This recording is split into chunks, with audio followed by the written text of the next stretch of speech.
Şu anda bura yolun solu. İşte gördüğünüz gibi Acar Yayla komple gitti. Tüpleri patlıyor, tüpler.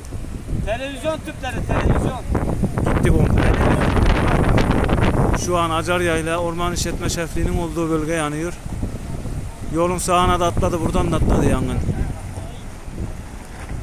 Gördüğünüz gibi yangın büyük bir şekilde halen geliyor. Orman işletmesi, helikopterler, uçaklar müdahale ediyor ama kesinlikle rüzgar çok şiddetli.